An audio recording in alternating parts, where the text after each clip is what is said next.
দক্ষিণ কোরিয়ার রাজধানী সিউল থেকে এই নাকসান সমুদ্র সৈকতে প্রায় 250 কিলোমিটার পাড়ি দিয়ে আসছি আমরা আজকের 2025-এর সূর্যোদয় দেখার জন্য। 2025-এর সূর্যোদয় আমরা দেখলাম। এই যে নাকসান সি বিচ, এটা নাকসান সি বিচ। তো নাকসানে আমরা আসছি মূলত 2025-এর সূর্যোদয়টা দেখার জন্য।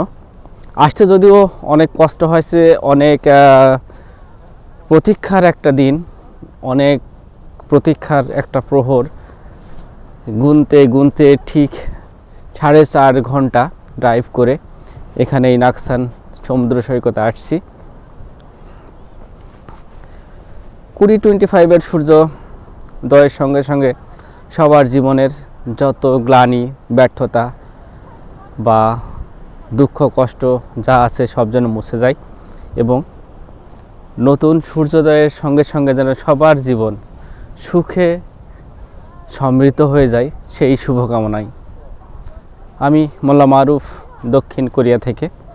এখন দক্ষিণ কোরিয়ার পূর্ব দিকে নাকসান সি বিচে দাঁড়িয়ে আছি, ইয়াঙ্গুন নাকসান।